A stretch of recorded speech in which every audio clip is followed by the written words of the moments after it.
Ave Maria, cheia de graça, o Senhor é convosco. Bendita sois vós entre as mulheres, e bendito é o fruto do vosso ventre, Jesus. Santa Maria, Mãe de Deus, rogai por nós, pecadores, agora e na hora de nossa morte. Amém. Ave Maria, cheia de graça, o Senhor é convosco. Bendita sois vós entre as mulheres, e bendito é o fruto do vosso ventre, Jesus. Santa Maria, Mãe de Deus, rogai por nós, pecadores, agora e na hora de nossa morte. Amém. Ave Maria, cheia de graça, o Senhor é convosco. Bendita sois vós entre as mulheres, e bendito é o fruto do vosso ventre, Jesus. Santa Maria, Mãe de Deus, rogai por nós, pecadores, agora e na hora de nossa morte. Amém.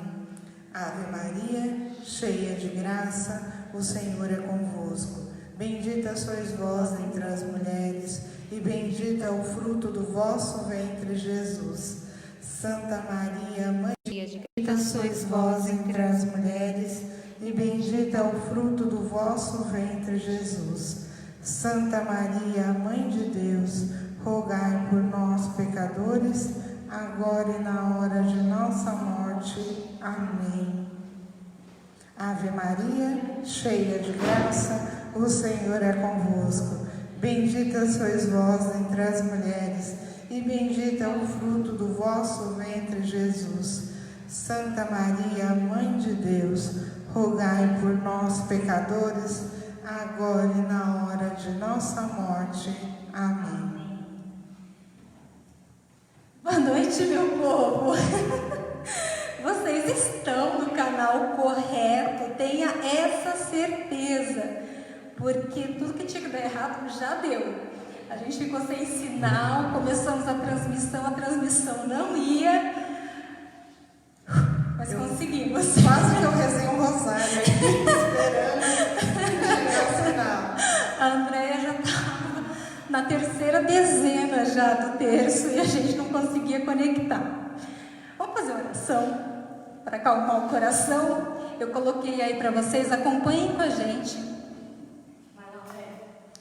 Senhor meu Deus, que, chegando o dia do juízo final, não perguntareis o que eu li, mas o que fiz, nem com bem falei, mas quanto religiosamente vivi. Dai-me a sabedoria celeste, para que aprenda a vos procurar e encontrar na pequenez de minha vida. Por Cristo nosso Senhor. Amém. Sede de sabedoria, Rogai por nós. Santo Agostinho, Rogai por nós. Agora que eu já respirei, eu corri a meia maratona dentro desta sala para que a gente conseguisse conectar. Deixa eu explicar para vocês. Aqui hoje a Mayra está no trânsito, não conseguiu vir para transmitir para a gente.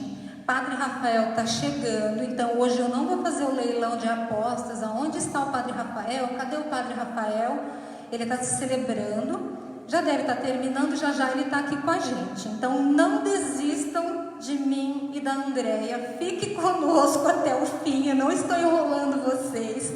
Padre Rafael veio hoje para responder as perguntas, então coloca suas perguntas aí, também dá o joinha pra gente se o som estiver bom, se o sinal estiver ok, se estiver tudo funcionando, avisa a gente aí que hoje somos Deus, eu e a Andréia. Por enquanto, né?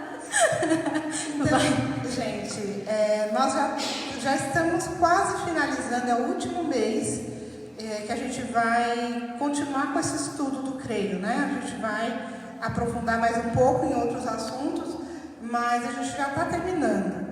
Então, todas as dúvidas que você tiver, mesmo que já tenha passado, desde que seja lá no começo, tire as suas dúvidas agora, pode mandar a pergunta para a gente vai respondendo no decorrer desse mês que a gente ainda tem de aula sobre esse assunto. Então eu peço para vocês, não deixem dúvida, pode ser às vezes uma dúvida boba, mas pode ser um ensinamento para outra pessoa. Isso, bem falado, Andréia. A gente pretende terminar no final do mês de junho, né, a parte do credo que a gente vem estudando agora. E dessa forma a gente vai tirar alguns dias de recesso. O padre também tem um curso para fazer, enfim. Então, coloque as dúvidas que vocês tiverem. Às vezes as dúvidas se repetem, a gente vê aqui perguntas que já foram respondidas, mas pode ser que de repente não ficou muito claro e por isso vocês perguntam outra vez. Então, não tenham vergonha de perguntar. Coloca aí que na medida do possível a gente vai respondendo aqui, ou senão quando o padre chegar, ou a gente faz um aulão de perguntas no final.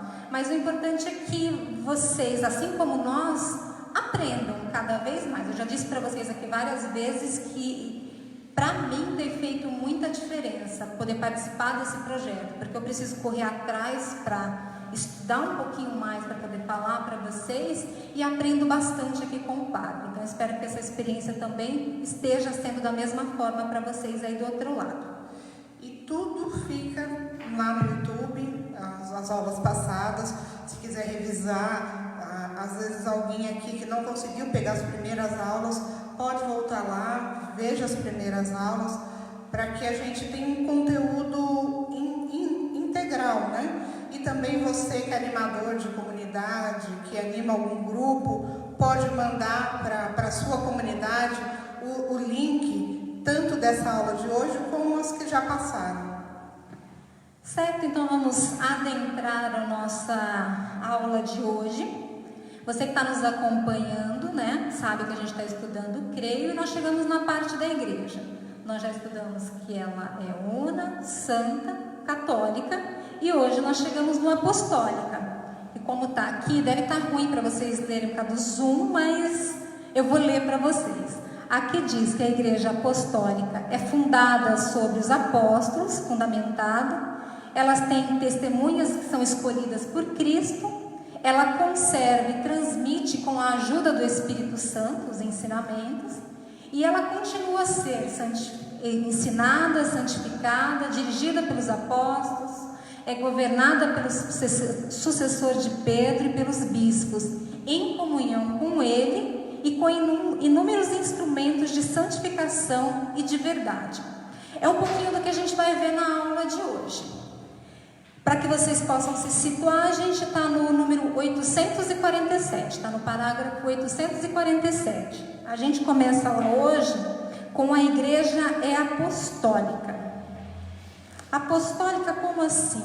Ela tem fundamentos sólidos de fé. 857. 857? Eu até escrevi ali no cantinho, 857. A igreja apostólica, ela é fundamentada, ela tem fundamentos sólidos de fé. O catecismo vai dizer assim para a gente: a igreja é apostólica por ser fundada sobre os apóstolos, e isto traz um tríplice sentido. Então não é achismo, é um fundamento de fé. Ela foi fundada a partir disso. Não é que um dia alguém imaginou, foram os apóstolos. Não, tem todo o fundamento e a gente vai ver ao decorrer dessa aula de hoje. Assim como toda a nossa fé que a gente estuda até agora, ela tem uma base, não é que alguém um belo dia acordou e falou, eu sou o apóstolo enviado do céu e é assim que aconteceu. Não, tem todo o estudo e a transmissão, como está aqui que a Andréia colocou para a gente, transmitido através do Espírito Santo para a gente. Só uma coisinha aqui, fala fundada sobre os apóstolos. E esse sobre é sobre as pessoas, né, dos apóstolos, mas também que a igreja também tinha como testemunha, as primeiras missas eram feitas em catacumbas, em cemitérios, em lugares assim que os romanos não queriam entrar. Então ela era feita assim sobre aquelas pessoas,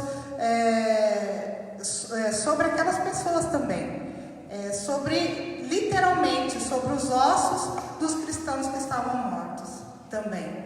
Por isso que hoje a gente tem aquele costume de ter uma relíquia nos altares, vem dessa verdade do que os nossos antepassados tiveram, né? De ter que celebrar em lugares onde outros já tinham morrido. E celebravam o quê?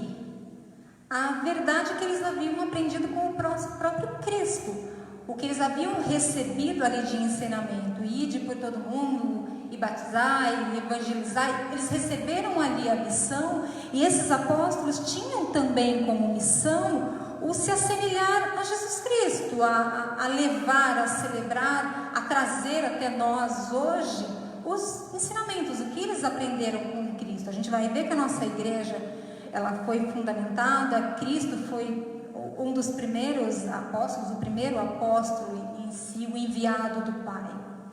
A igreja, ela conserva e transmite com a ajuda do Espírito Santo, como a Andréia disse. Ela não é o achismo. Então, os apóstolos, eles aprenderam ali com Cristo, eles guardaram em seu coração e levaram adiante, missão que nós temos também até hoje. O que nós estamos fazendo aqui hoje na Escola de Maria, por exemplo, aprendendo, nós temos que, como exemplo dos apóstolos, também transmitir essa verdade de fé que nós estamos aprendendo. Ela continua a ser ensinada, que é o próximo tópico que o catecismo nos traz, desta forma. Os apóstolos, eles aprenderam, guardaram em seus corações e levaram. Assim como nós aqui, porque senão de nada valia a gente passar aqui toda segunda-feira quase 2 horas frente a uma câmera e vocês aí frente a um celular. Nós aprendermos, anotarmos. Se vocês olharem meu catecismo de perto hoje, assim, ele está anotado para tudo quanto é lado, e eu chegar em casa, fechar meu catecismo e guardar ele numa estante.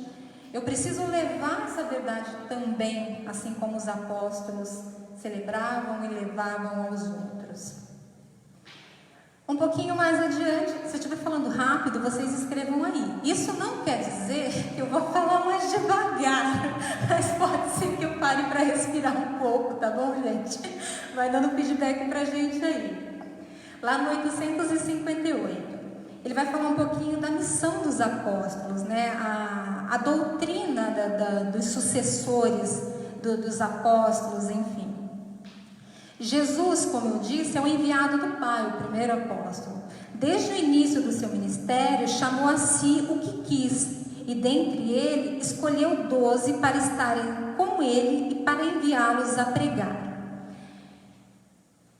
A gente ouve muito falar de Pedro, que recebeu as chaves do céu, ele recebeu a missão de Cristo para que criasse a igreja sob a pedra, mas nós aprendemos, tanto na palavra e também nos ensinamentos que o catecismo vem nos trazendo, que Cristo chamou a 12, e a gente vai ver um pouquinho mais à frente, que esses 12 foram chamados num mesmo momento.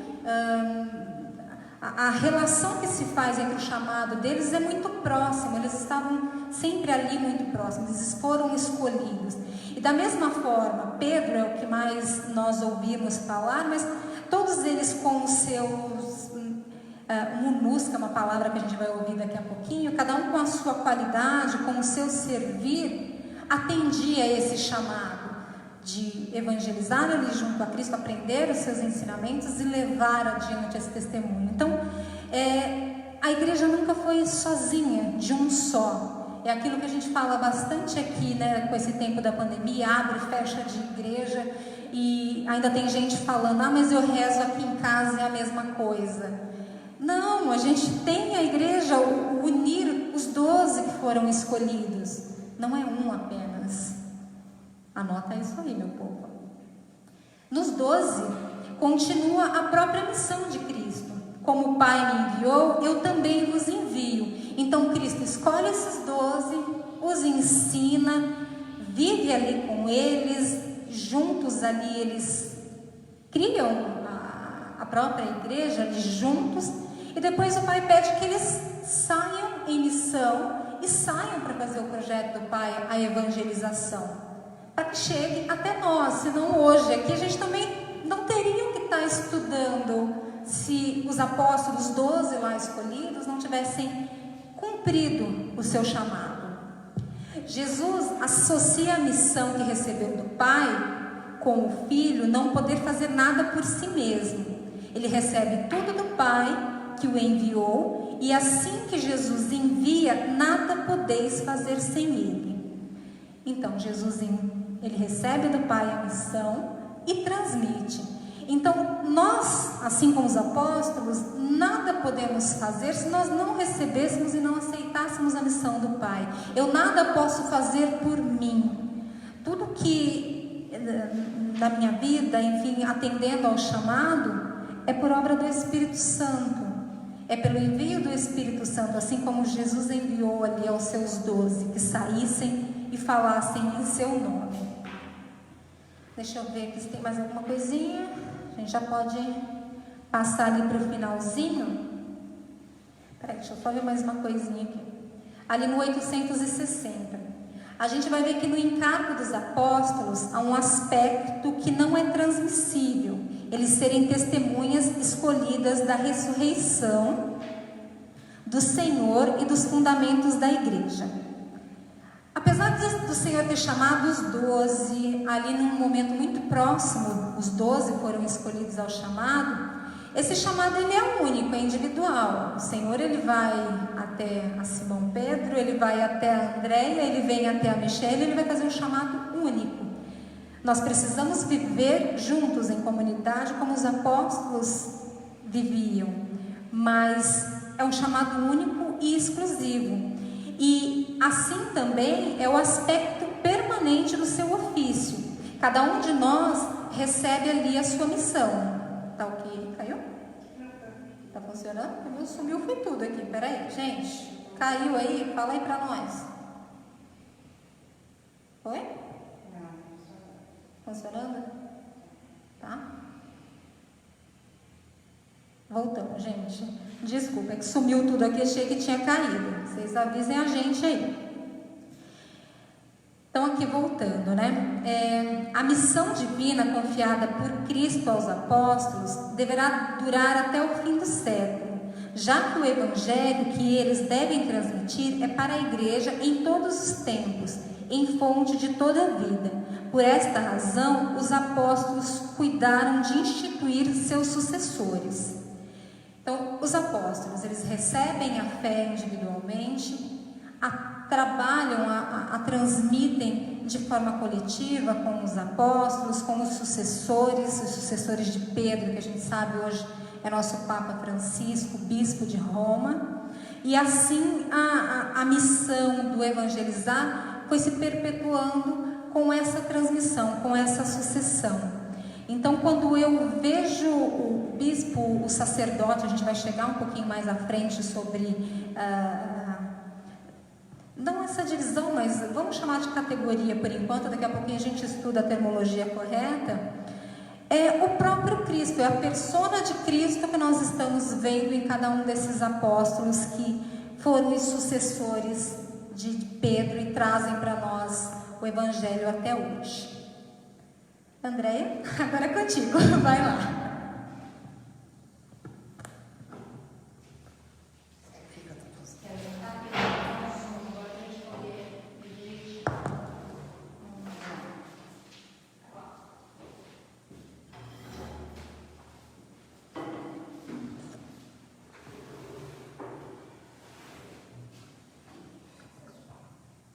Eu vou falar um pouquinho sobre a missão realmente dos nossos bispos, que são os sucessores dos apóstolos. Então a gente começa lá, Cristo escolhe os 12, vai de um a um, a maioria de vocês conhece aquelas passagens que falam sobre o chamado, né? Ele vai de um a um, pergunta quem é, chama pelo nome, cada um deles, e até formar os 12, e os 12 eles são os sucessores, né, de Cristo, que são guiados através do Espírito Santo. E aqui o catecismo ele vai falar, no 862, assim como permanece o humus que o Senhor concedeu singularmente a Pedro, o primeiro dos apóstolos, a ser transmitido aos seus sucessores, da mesma forma permanece o humus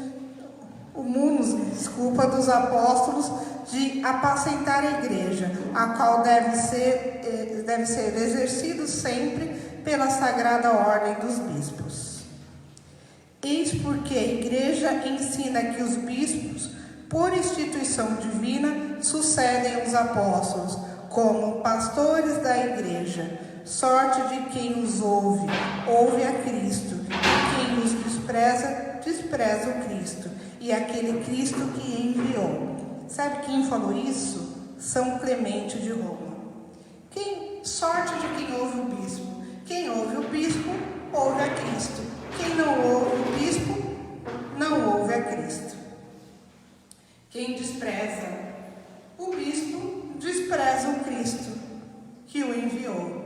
É muito simples, né? A gente pensar dessa forma.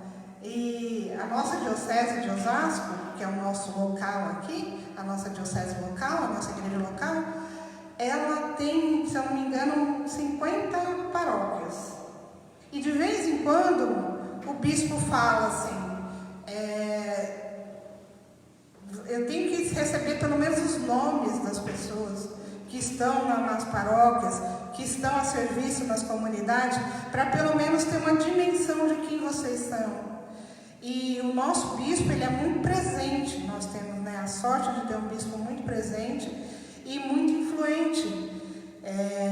Então, a gente tem que desconfiar um pouquinho, né, de algumas coisas, igual a gente citou nas aulas passadas sobre fizeram uma passeata durante a pandemia na frente lá da nossa na catedral, lá Santo Antônio, para abrir a igreja de volta, para o bispo abrir, e o bispo, na verdade, ele estava sendo cuidadoso conosco, porque naquele momento era melhor que nós realmente ficássemos em casa até que fosse preparado tudo para acolher mais pessoas, até o vírus diminuir, e outras coisas também. Eu já ouvi muita gente falando assim, que se dane o bispo não sabe de nada. Quem não sabe de nada é você, né? O bispo está aqui muito claro no catecismo, é muito claro para a gente. Ele é o sucessor direto dos nossos apóstolos, que ergueram e são o fundamento da nossa igreja. Então vamos falar agora do nosso apostolado.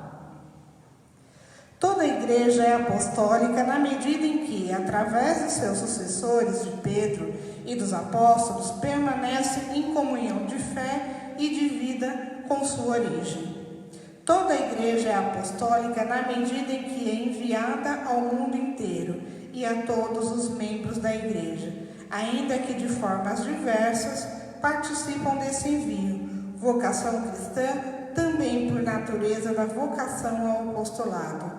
Denomina-se apostolado toda atividade do corpo místico que tende a estender o reino de Cristo a toda a terra. Então, a missão dos bispos, dos sucessores dos apóstolos é: ide por todo o mundo e pregai o evangelho a toda pequena. Então, nós somos esse povo que vai ser realmente arrebanhado pelos nossos bispos.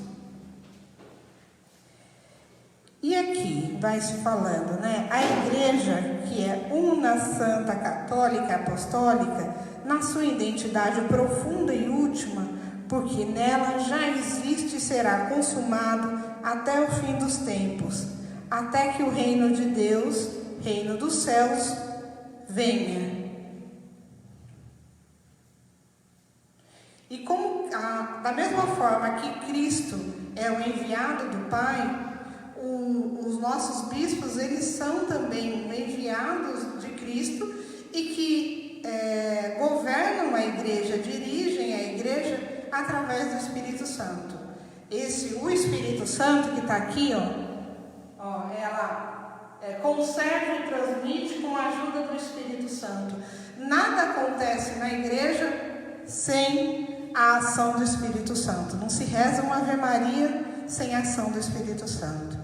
Então, nada, mesmo que a gente não entenda, tem tanta coisa que eu ainda não entendo, que eu ainda não sei, que eu ainda não aprendi, e às vezes a gente tem que fazer igual Maria, né? Guardar no coração que daqui a algum tempo a gente vai aprender.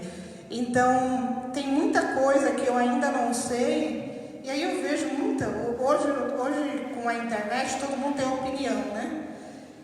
E aí eu vejo muita ataques à igreja de pessoas que não têm um mínimo de conhecimento. E outros ataques às pessoas que têm conhecimento, que sabem o que estão fazendo, mas gosta de criar uma certa intriga. Então, minha gente, vamos tentar estudar, tentar conhecer, tentar rezar por todos esses que são os sucessores, que são as colunas da nossa igreja, que sustentam a nossa igreja. Você imagina, a responsabilidade de um bispo, a credibilidade que um bispo precisa ter. Então, todos nós ajudamos, muitas vezes, tendo um carinho pelo nosso bispo, rezando por ele, estando a serviço da nossa igreja da melhor forma possível. Hoje a gente também vai falar sobre os leigos na igreja, o papel do leigo, mas cada um tem um papel, e se cada um exercer da melhor forma o seu papel dentro da igreja, aí a gente vai sentir a ação do Espírito Santo em plenitude. Às vezes a gente ainda não está vendo isso, talvez pelo nosso papel, que ainda seja meio fraco. E algumas coisas algumas decisões têm que ser tomadas naquela forma, para aquele tempo. Então a gente precisa realmente pensar e se colocar realmente em oração por toda a nossa igreja.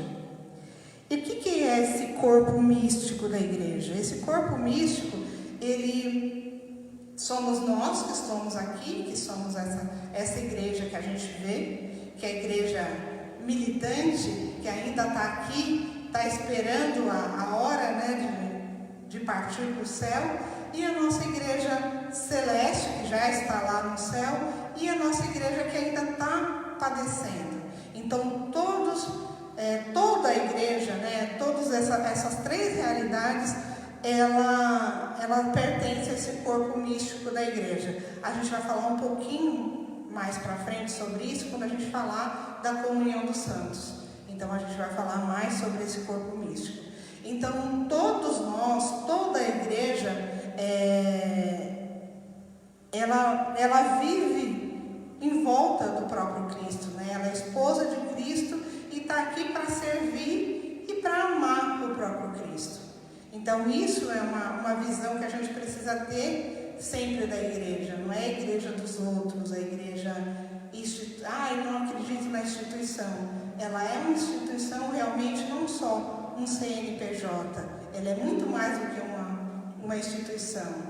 Ela é o nosso instrumento de fé. O instrumento que transmitiu a fé para os nossos antepassados e vai transmitir para os nossos filhos, para os netos, bisnetos e assim vai. Essa igreja ela vai estar aqui, presente e firme, sempre à espera do esposo, que é o próprio Cristo. Vamos passando. Aí tem um pedacinho aqui para a gente terminar essa parte da igreja apostólica e entrar mesmo na função de cada um dentro da igreja, do apostolado. Como a Andréia disse, a gente já falou um pouquinho dos leigos, do bispo. A gente pode resumir esse pedaço, até porque a nossa última aula foi há 15 dias atrás, ali no 866, que ele vai dizer para a gente que a igreja é una, tem um só Senhor e confessa uma só fé. A gente fala disso toda semana, em toda aula. Se a gente não acredita nessa unidade, que é um só Senhor, uma só fé, alguma coisa está errada. Depois ele vai dizer para a gente que a igreja é santa. Eu lembro que eu terminei a última aula falando do episódio que aconteceu lá no Santa Rita, da pessoa entrar e falar que Jeová mandou dizer que dentro da igreja católica não tinha salvação, que a igreja não era santa. Deus é santíssimo, é só amor. Cristo, seu esposo, se entregou por ela para santificá-la. Então a igreja é santa, é a igreja que nos proporciona a salvação. A gente viu que A igreja é santa. Nós, o corpo da igreja, os membros, somos pecadores. Podemos até adoecer. Exatamente. Mas Cristo quer que nós estejamos sarados, né? Estejamos sempre sarados. É para isso que caminhamos e estudamos, para isso que a gente está por aqui. A igreja católica, a gente também viu isso na última aula, que anuncia a totalidade da fé. Ela traz em si e administra a plenitude dos meios de salvação. Então essa igreja católica, ela nos ensina, ela nos dá as ferramentas, até um ditado muito que o povo usa, né? Não dá o peixe, ele dá a vara e te ensina a pescar. Essa é a igreja católica.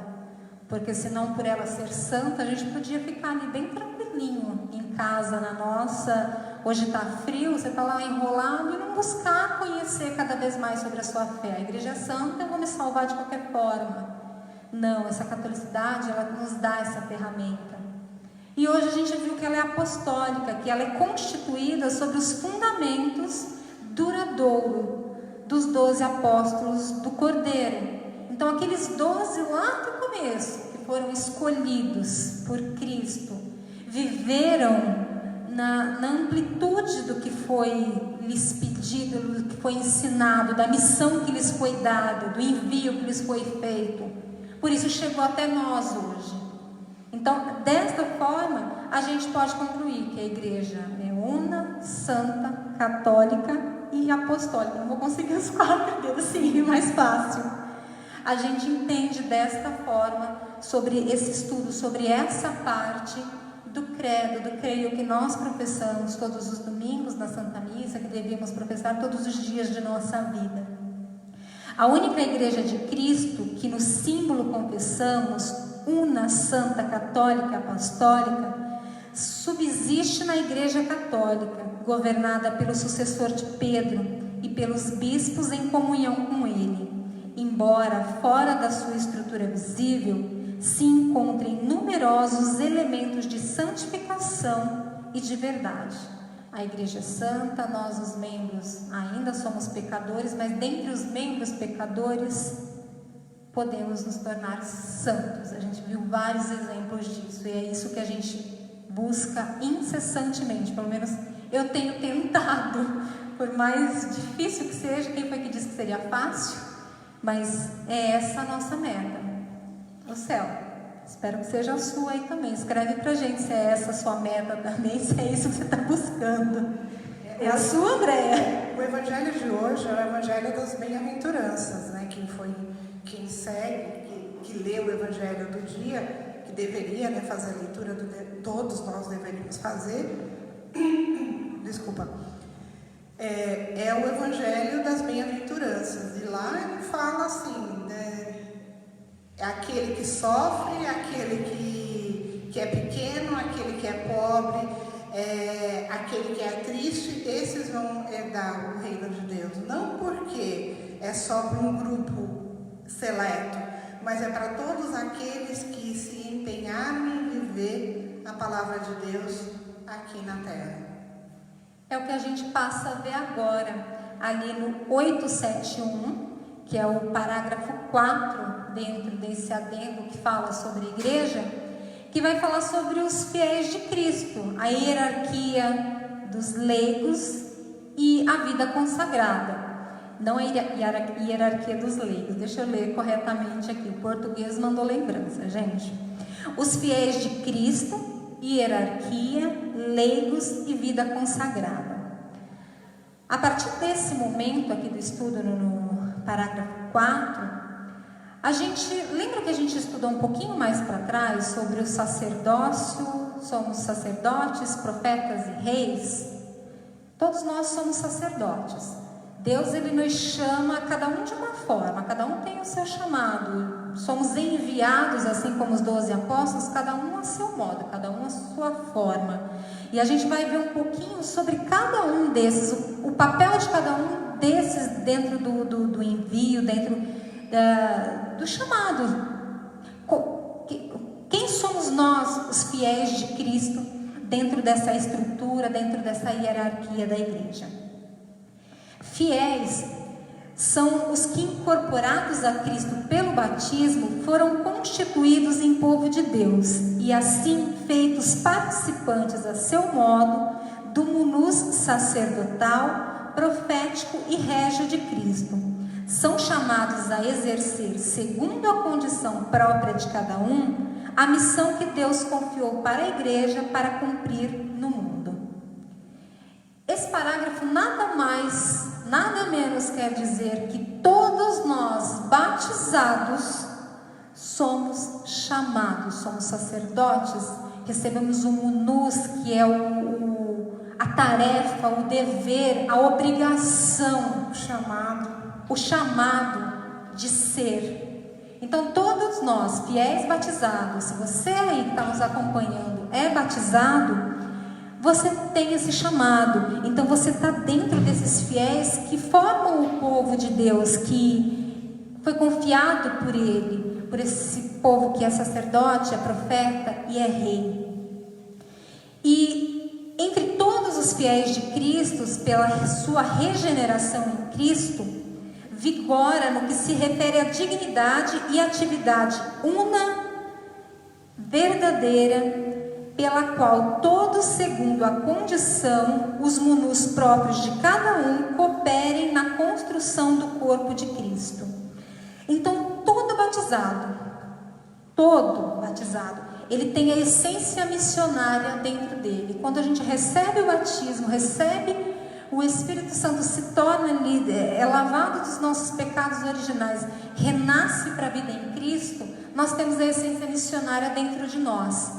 Só que a gente vai ver, quando a gente vai escutar muito essa palavra munus, então guarda aí para vocês, chamado, tarefa, dever, obrigação. Então, todos nós temos esse chamado dentro de nós, esse dever dentro de nós. E cada um vai ser a seu modo. Deus chamou cada um de nós de uma forma. Chamou os sacerdotes, aí sim, o padre, o bispo, a gente vai falar sobre isso. Chamou o fiel leigo, assim como eu, Andréia, você que está nos acompanhando. Fiéis que consagram a sua vida à igreja, como o exemplo da Dona Lourdes, que a gente sempre cita aqui. A gente vai ver agora, daqui até o término do parágrafo 933, um pouquinho sobre cada um desses fiéis, cada um desses batizados que são chamados ao serviço, que são marcados à missão. Se você quiser falar alguma coisa, vai aí. Como eu disse, cada um a seu modo. As diferenças que o Senhor quis estabelecer entre os membros de seu corpo servem à sua unidade e missão. Então, cada um tem o seu chamado, nós somos diferentes, mas somos unidos. Foi para uma só finalidade que fomos chamados. Embora exista na igreja diversidade de serviços, há a unidade da missão. Cristo confiou aos apóstolos e aos seus sucessores o munus de ensinar, de santificar e de governar em seu nome por seu poder. Que aí são os sacerdotes, bispos, a gente vê isso. E os leigos, por sua vez, participantes do munus sacerdotal, profético e régio de Cristo. Eles compartilham a missão do povo de Deus dentro da igreja. Corpus Christi agora mesmo foi um exemplo. Nós, este ano, não pudemos fazer novamente uma celebração da Eucaristia, todos nós aqui na praça da paróquia, com aquele tapete que ia até lá em cima, perto do Lopes, que depois o Senhor passava por cima daqueles tapetes. A gente fez separado por grupos, né? Como é que a gente chama aqui? De núcleos. Mas em cada um desses núcleos, nós tínhamos ali a figura do leigo também, que com o seu chamado estava ali em unidade como sacerdote para fazer aquela celebração acontecer. Aqui na Matriz nós tivemos pessoas que acordaram muito mais cedo que eu, vieram fazer pequenos tapetes, mas tiveram a representação ali. Tivemos outros leigos que prepararam a liturgia do dia, as leituras. Tivemos os ministros leigos que auxiliaram o padre com a Eucaristia, tivemos o sacerdote que conduziu. Então, cada um ao seu modo, ao seu chamado, tinha um único propósito: a unidade do servir, do estar junto. Então, é um exemplo assim muito claro para a gente. Então, nós temos aí que cada um tem o seu chamado, mas todos a unidade. Agora a gente começa a entender um pouquinho sobre o papel de cada um. Eu até brinquei com a André e com o padre, quando a gente conversava, né, para preparar a aula de hoje, falava do protagonismo do leigo, que a gente tanto ouviu muitos anos atrás, mas se falava do protagonismo do leigo, mas não se preparava e não se dizia que tipo de protagonismo queria, porque aí quando o leigo se levanta para falar, senta lá, Cláudia, que não é a sua vez agora de falar. Mas a gente vai entender aqui dentro do catecismo o papel de cada um, a importância mesmo de todos nós, mas aonde cada um de nós devemos nos colocar e atuar a esse chamado que nós aceitamos lá no nosso batismo, quando criança, nossos pais, e nós confirmamos depois no sacramento da crisma. 874, a gente vai falar da constituição hierárquica da igreja. Aqui a gente é um pedaço mais voltado aos nossos sacerdotes, aos sucessores de Pedro, né? Bispo de Roma, o nosso Santo Padre, o Papa Francisco, os bispos e os nossos sacerdotes. Então, quando a gente fala nessa parte da hierarquia da igreja, a gente está voltando um pouco mais para o lado do sacramento da ordem. O próprio Cristo é a fonte do ministério da igreja. Instituiu-se e deu-lhe autoridade e missão e orientação e finalidade. Tudo vem de Cristo. Para apacentar e aumentar sempre o povo de Deus, Cristo Senhor instituiu em sua igreja uma variedade de ministérios que tende ao bem de todo o corpo, pois os ministros que são revestidos do sagrado podem servir a seus irmãos para que todos formem o povo de Deus e cheguem à salvação.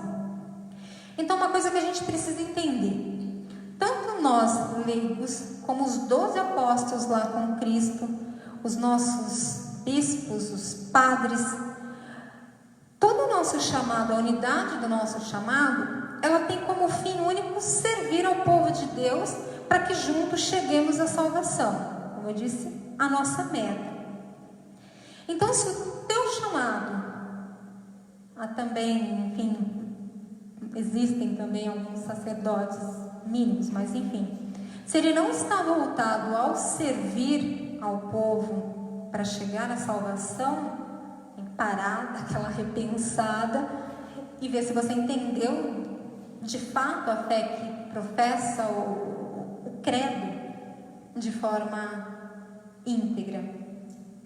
Como poderiam crer naquele que não ouviram? E como poderiam ouvir sem pregador? E como podem pregar se não forem enviados? Nenhum indivíduo, nenhuma comunidade pode anunciar a si mesmo o Evangelho. A fé vem da pregação. De novo, isso vai ser latente, vai se repetir muito durante a nossa fala. O servir. De nada adiantaria aqueles 12 apóstolos, de nada adiantaria os nossos sucessores de Pedro, os nossos bispos, aprenderem, se submeterem ao chamado, ao sacramento da ordem e guardassem tudo aquilo em seu coração e não transmitissem. E também transmitir o que de fato é ensinado, porque eu só posso transmitir aquilo que me foi ensinado pelo próprio Cristo, os ensinamentos da igreja. Você não, aqui deixa muito claro, você não vai pregar para si mesmo, você não vai se auto-enviar. Aí, eu bato na sua porta e falo assim: oh, bom dia, Dona Maria, eu vim pregar o Evangelho. Aí a Dona Maria fala: quem te enviou? Eu não sei, né? Quem me enviou foi o próprio Cristo, né? Então, a gente precisa realmente ter essa noção que a gente precisa aprender, ouvir, aprender, para depois sair em missão. E essa missão ela tem que ser dada pela igreja, não pela minha vontade só. E aí a gente entra aqui nessa parte, né? Que ninguém pode anunciar a si mesmo. Ele está indo anunciar o Evangelho de Cristo. Ide por todo mundo, né? Como foi Ele quem nos mandou. E os ministros da graça, autorizados e habilitados pela parte de Cristo, deles, os bispos, os presbíteros, não vai sair essa palavra, presbíteros, eles recebem a missão e a faculdade, que é o poder sagrado, de agir na pessoa de Cristo cabeça. Aqui a gente começa a entender um pouco da hierarquia dentro do sacramento mesmo, da ordem em si.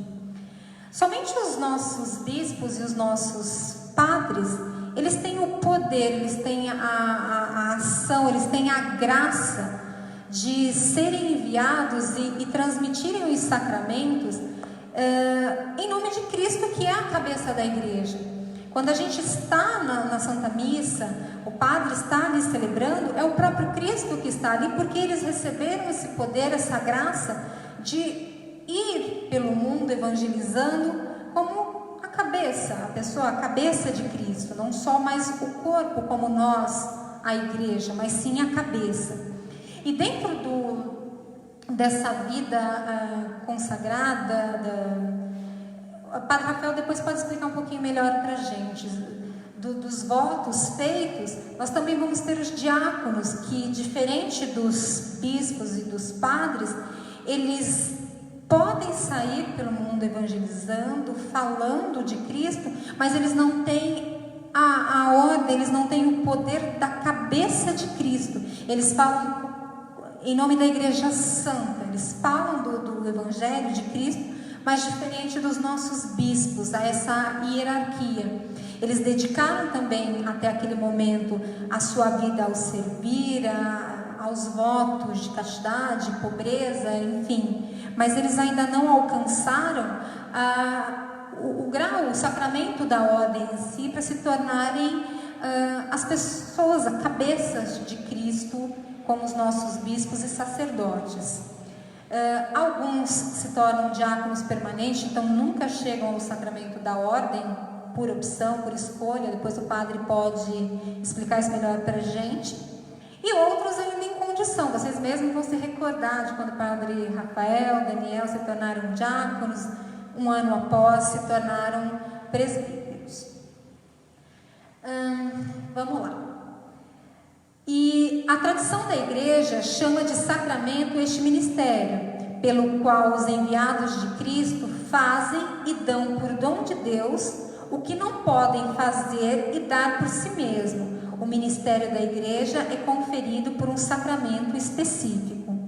Então é reforçando isso. O bispo, como o padre já explicou aqui para a gente algumas vezes, ele impõe as mãos sobre a cabeça ali do sacerdote que está sendo ordenado naquele momento, e a partir daquele momento que o bispo transmite àquele sacerdote a ordem, o poder que vem do alto, ele pode também transmitir. Então, o que a Andréia disse lá atrás, eu não posso pregar de mim mesmo, eu recebo do alto a autoridade para fazer isso.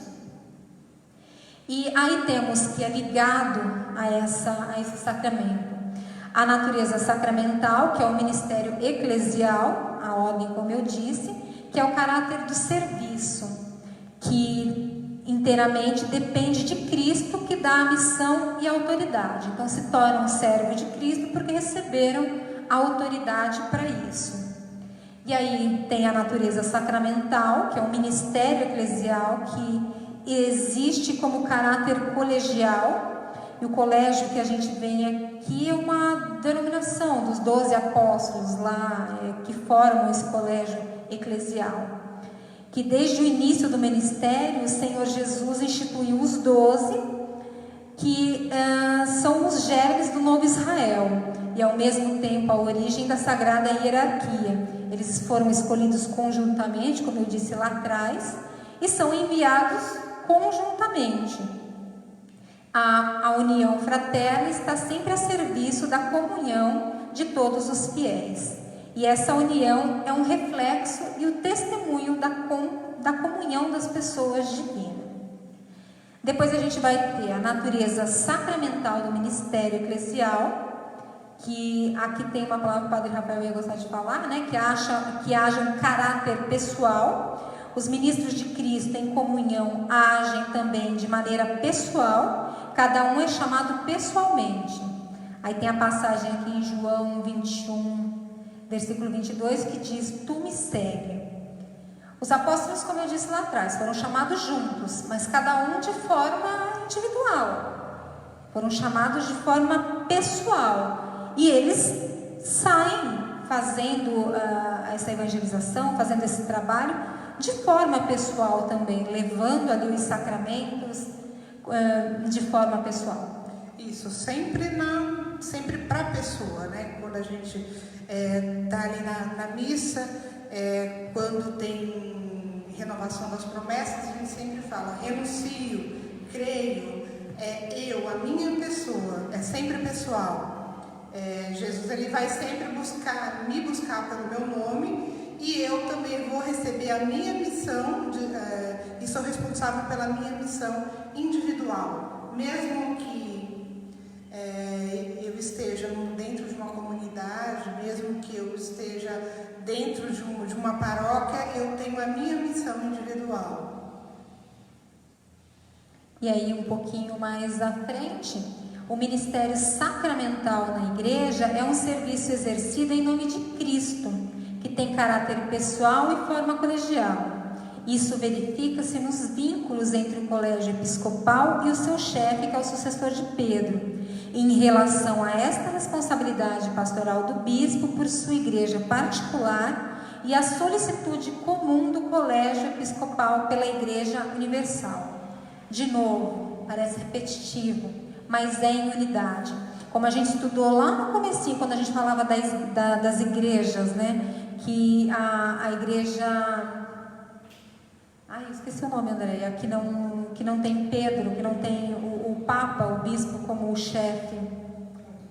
Isso, ortodoxa. Veio todas na cabeça, menos a ortodoxa. Os bispos, a partir do seu envio, do seu caráter pessoal, do seu chamado pessoal, eles têm ali as suas dioceses para que eles sejam pastores, os padres as suas paróquias, mas todos eles continuam em unidade, eles sempre estão em unidade com o sucessor de Pedro, que hoje é a nossa figura do Papa Francisco, o bispo de Roma. Então, todos, o chamado individual, o sacramento individual, como a Andréia disse, eu renuncio, eu creio, mas sempre em unidade. E aí a figura dos 12, que a gente vai de novo recordar. O chamado individual, mas sempre juntos, respondendo em unidade, voltando o nosso olhar ao Papa Francisco. Quer falar alguma coisa? Vai lá. Então, a gente falou muito e hoje a gente falou muito da pessoa do bispo, que ele responde, né, ao bispo central, o bispo de Roma, né, que a gente chama, que é o Papa. Então, a gente tem visto que está, né, esses dias eu vi no jornal, eu já estou cansado de ser testemunha ocular, né, da história. E a gente está vendo um caminhado no cisma na Alemanha. E por que isso? Porque alguns padres e um bispo deles, de uma cidade específica, ela está querendo fazer algumas coisas que não são aceitas pela igreja de Roma. Então, Roma já mandou algumas pessoas para investigar o que está acontecendo na Alemanha e para ver realmente de perto o que tem acontecido, investigar, conversar com as pessoas, conversar com os padres, conversar com a igreja local para saber o que está acontecendo, para assim voltar para Roma e para o Papa ter a decisão. Qual é a decisão que ele vai tomar? Vai ser uma punição? Vai ser um cisma? O que vai acontecer? a gente vai ver nos próximos capítulos. Então, essa parte da hierarquia da igreja, em que a gente é uma só, e que a gente fala uma só língua, a gente vai ver na prática agora, nos próximos meses, a gente vai ter uma resposta do que o Papa vai falar para aquele povo lá na Alemanha. E aí, mais uma vez, a prova da unidade, porque é o que a gente vai ver agora, né, que dentro do colégio episcopal tem-se o chefe, que é o Papa, o Bispo de Roma. Ele podia simplesmente ter virado para a Alemanha e falar, vamos parar com isso?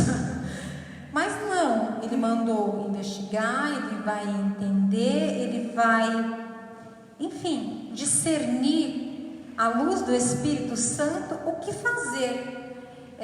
Não é porque a ele foi confiada as chaves, né, o sucessor de Pedro, que simplesmente o que der na telha dele ele vai fazer. Não, tem todo o trabalho do discernimento no Espírito Santo e a unidade com a Santa Igreja para decidir as ações a serem tomadas. Está aí mais uma prova.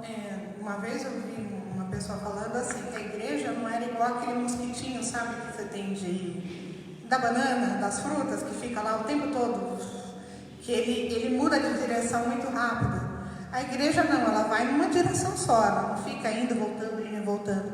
Então, para que não aconteça nada errado, né, a igreja ela vai sempre na mesma direção. E como a gente comentou, que existe alguns membros que ficam doentes, igual no nosso corpo. E aí a gente tem que saber, o dedo está doente, dá para tomar um anti-inflamatório e o dedo vai voltar a funcionar? Ou você vai ter que cortar esse dedo para que a doença não vá para os outros órgãos, não vá para os outros membros? E isso é uma pergunta que cabe ao Papa, não cabe a mim. Eu não tenho opinião sobre isso, cabe ao Papa. Então a gente vai ver o que isso vai acontecer. É para cortar e jogar fora? Ou é só para dar um remédio? Para ver se sara? Isso é o papel do bispo e do Papa, né? O Papa vai conversar e vai chegar a um acordo e vai rezar ele não também faz nada sozinho, ele tem todos os cardeais, tem um conselho e que o que ele faz também, ele tem que pensar que não é a vontade dele, é o que é melhor para a igreja. Chegamos então no chefe do colégio, o Papa, lá no 880, se estiver acompanhando aí pelo seu catecismo. Cristo, ao instituir os 12, instituiu-se a maneira de colégio ou grupo estável. Então, quando a gente fala bastante aqui de colégio, é uma reunião, é uma associação. Não entenda como a escola ali em cima, eu esqueci como é que chama, aquela escola da esquina ali do Extra. Você entende como a reunião dos bispos, a associação, a reunião deles mesmo. É como se fosse uma assembleia, né? Aqui no Brasil a gente costuma falar Assembleia dos Bispos, mas podia falar o Colégio dos Bispos, o Colégio Episcopal. Para a gente é mais comum falar Assembleia Episcopal do que falar Colégio Episcopal. Então, na escolha desse grupo, desse colégio, ele propôs que Pedro, diante de todos eles, ele escolheu a Pedro para ir à frente, a quem ele entrega as chaves. Assim como por disposição do Senhor, São Pedro e os outros apóstolos constituem um único colégio apostólico, de modo semelhante ao Romano Pontífice, sucessor de Pedro, e os bispos, sucessores dos apóstolos, que estão unidos entre si. Foi o que a Andréia disse agora há pouco. O Papa Francisco está lá, mas ele não está sozinho. Ele tem todos os outros bispos, arcebispos, que junto com ele governam, que regem a nossa Igreja Católica. Somente Simão, a quem deu o nome de Pedro, o Senhor constituiu em pedra de sua igreja. Entregou-lhe as chaves da mesma, instituiu o pastor de todos o rebanho, e porém o munus de ligar e desligar o que foi dado a Pedro, consta que também foi dado ao colégio dos apóstolos, unidos a seu chefe. Então, lembra quando o padre já falou aqui bastante pra gente, o que ligares na terra, ligares na terra, o que ligar no céu, liga na terra, e o que desligares no céu, desliga na terra. O Senhor, Ele deu ali aquele poder, o poder a Pedro e aos seus apóstolos, os bispos que ali são os sucessores dos apóstolos. Então, o poder de ligar e desligar foi dado a eles, a Pedro, sucessor de Pedro, e aos bispos. As chaves foram entregues a Pedro, mas o poder de ligar e desligar, um exemplo claro, foi da excomunhão, que o padre Rafael explicou um outro dia, que eu aprendi naquela aula, que somente o bispo, o próprio Papa pode excomungar um fiel, que é muito... não grave, mas é uma responsabilidade imensa desligar algo na terra e no céu. Então, quando você está dando excomunhão a um fiel, é isso que está sendo feito. O Papa, bispo de Roma, sucessor de Pedro, é o perto e visível princípio e fundamento da unidade que dos bispos quer dar à multidão dos fiéis.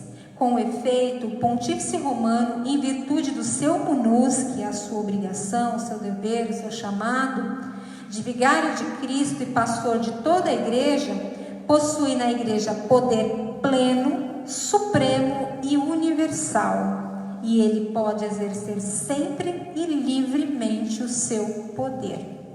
Ele é guiado pelo Espírito Santo, movido pela ação do Espírito Santo, reza para isso, vive uma vida santa para isso, tem todo o seu colegiado ali, os bispos que o acompanham, que o ajudam no iluminar da sua fé, mas a palavra final é do Senhor Francisco.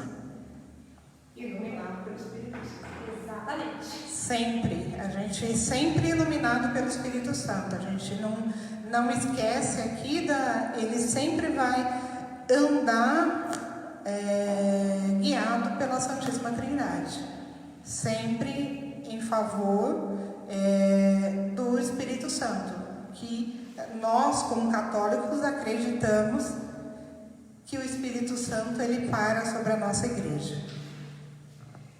Uma outra coisa também que eu estava vendo esses dias, o Papa, não contente com as obrigações dele, achando que era pouco, falam que ele é um ótimo economista.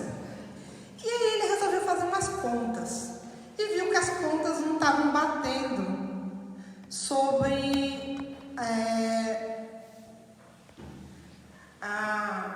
o estudo sobre os santos, os novos santos, né? Aí ele pediu para mostrar a papelada e ver como que estava, quanto se paga, né? Porque tudo para você fazer, para que um santo, né, ele seja canonizado, tem todo um processo. Quanto que se paga pelo esse processo? Quantas pessoas são ouvidas? E aí ele começou a fazer as contas e falou: isso aqui estão gastando demais. Dava para fazer de uma forma muito mais enxuta. E aí ele fez as continhas dele e falou: não, eu vou mandar alguém lá para rever essas contas e para que pessoas mais pobres consigam ter esse processo de canonização o mais rápido possível. Porque para você ir para Roma e voltar, fazer sei lá o que, investigar, você tem que contratar cientistas, contratar teólogos, pessoas que vão analisar aqueles milagres de todas as formas. E aí ele tentou, de todas as formas, fazer com que isso ficasse mais barato. Então, é um pensamento, a gente não tem ideia do trabalho do bispo, do trabalho do Papa, do trabalho de um bispo. E Francisco tenta de todas as formas facilitar e trazer um acesso a mais pessoas à igreja. O ide por todo mundo e pregar o Evangelho é isso que ele faz.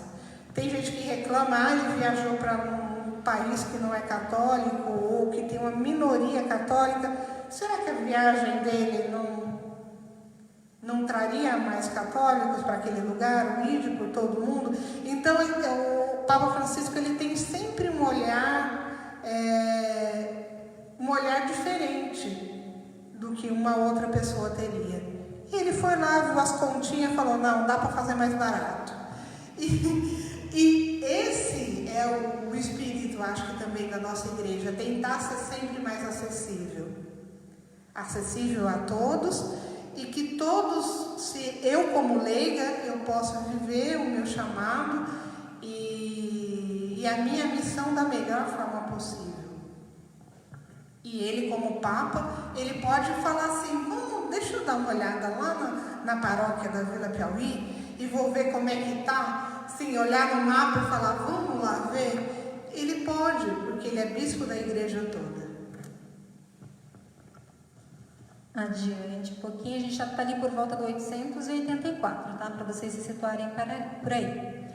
O Colégio dos Bispos exerce o poder sobre a igreja inteira de forma solene, no concílio ecumênico.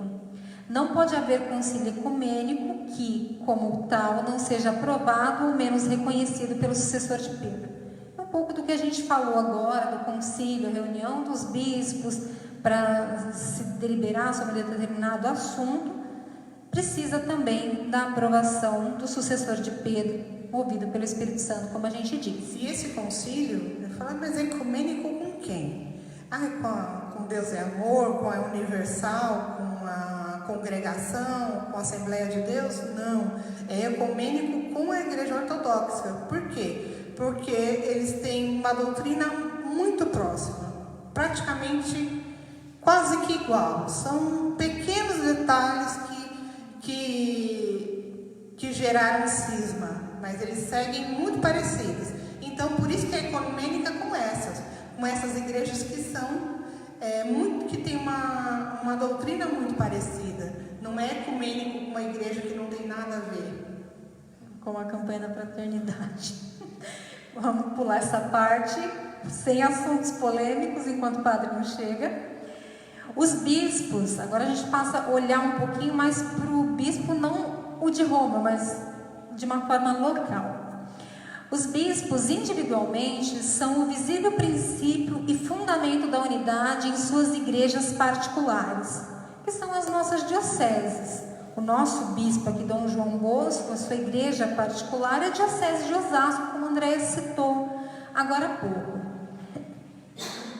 Desculpa, gente, não é corona. Nessa qualidade, eles exercem a sua autoridade pastoral sobre a porção do povo que lhes foi confiada. Então, quando a Andréia falou ali agora há pouco, lá no começo da pandemia, que o povo queria ir lá na porta, e protestar, e vamos rezar, vamos fazer abaixo-assinado, vamos no prefeito. Não, o bispo ele não estava ali de birra e falando, não, eu vou manter tudo fechado, eu não vou brigar com os governantes para abrir a igreja porque eu não quero abrir. O bispo também ali, inspirado pelo Espírito Santo em suas orações, entendeu que naquele momento, para cuidar do seu povo localmente, era manter fechado pelo princípio da pandemia e ser algo ainda não conhecido de forma que pudesse ser seguro. Então, o bispo local, assim como o Papa, também não faz ali o que dá na sua telha, ele também tem o seu... Vamos chamar de colégio, porque o nosso senhor das nomenclaturas corretas não está por aqui por enquanto.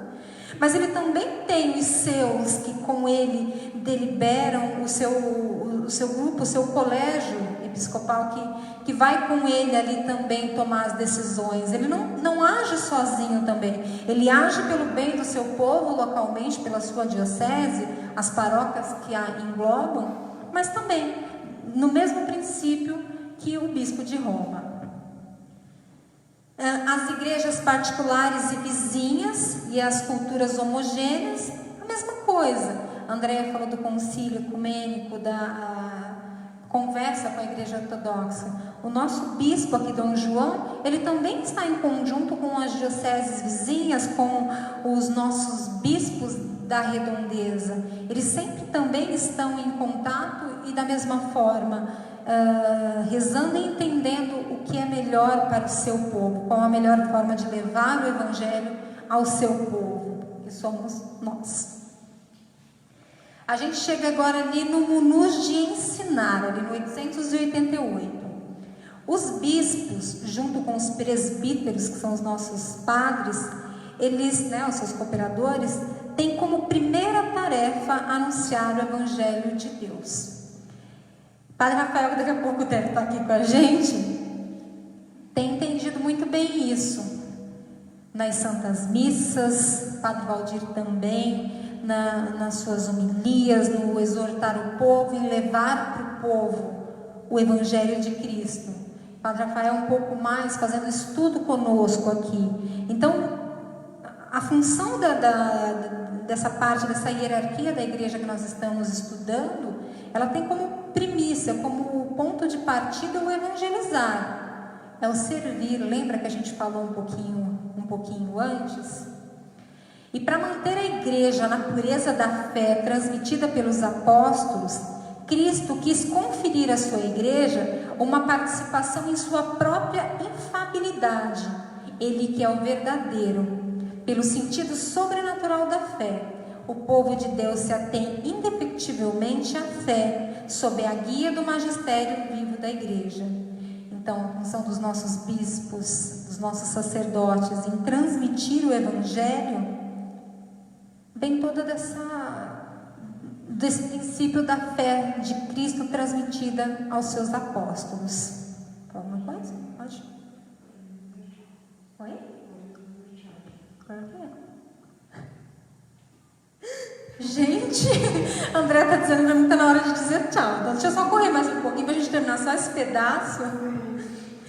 E a missão do magistério, ela está ligada ao caráter definitivo da aliança instaurada por Deus em Cristo com o seu povo. E a assistência divina, que também é dada aos sucessores dos apóstolos, ao ensinamento em comunhão com o sucessor de Pedro, e de modo particular com o bispo de Roma, que é o pastor da igreja, quando mesmo sem chegar a uma definição infalível e sem pronunciar de forma definitiva, propõe no exercício do magistério ordinário um ensinamento que leva a uma compreensão melhor da revelação. Então, de novo, o bispo, ele também não sabe tudo. Mas em consenso ali com os seus, seguindo os ensinamentos do bispo de Roma, o Santo Padre, o Papa, e o principal, em ação do Espírito Santo, em oração do Espírito Santo, tenta nos trazer o que é de mais próximo do infalível. Tentam trazer para nós o de melhor, com o propósito de nos santificar.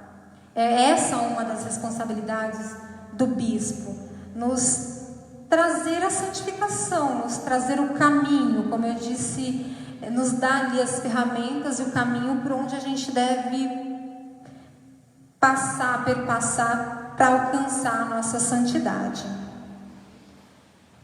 Vamos ver mais aqui o que a gente tem. Os bispos dirigem a sua igreja particular com os vigários, como eu disse, que são os delegados de Cristo, com conselhos, exortações e exemplos, mas também com a autoridade e o poder sagrado. Então, todos os padres, assim como os bispos, também receberam o poder, a ação, através do sacramento da ordem, para poder nos ajudar a nos conduzir neste caminho de santificação. Todavia, não se devem considerar os bispos como os vigários do Papa, cuja autoridade ordinária e imediata sobre a igreja toda não anula, ao contrário, confirma e defende a dele. Ele deve ser exercido em comunhão com toda a igreja sobre a condução do Papa. Aí, finalizando esse pedacinho, segui todos os bispos como Jesus Cristo segue o Pai e o seu presbítero com os apóstolos, quando os diáconos respeitem com a lei de Deus, que ninguém faça sem o bispo nada que diz respeito à igreja. Falamos bastante. Hoje deu para a gente andar um pouquinho, falando da apostólica, falando do papel do Papa. E a gente já chegando ao final, eu só queria deixar aqui, não sei se dá para vocês verem, eu coloquei aqui o bispo, o Papa é o bispo de Roma, vigário de Cristo, e ele tem o humus, né, que a gente já aprendeu o que é essa palavra, que é a tarefa, a missão de santificar, ensinar e reger o povo. E esse ensinar, reger, santificar, a gente vai continuar na próxima aula, falando da missão dos bispos, e em especial do nosso bispo de Roma, que é o Papa Francisco. Falamos bastante, gente. Já é 9h30. Padre Rafael não deve ter terminado a celebração, por isso ele não chegou ainda a cá neste momento. Ele deve ter feito uma outra, né, no meio. É que a gente brinca assim, mas ele deve ter tido algum problema. Às vezes alguém precisa confessar de urgência e acaba que ele tem que falar assim, né? Exatamente, ele tem por os sacramentos, ele está fazendo o papel dele e a missão dele.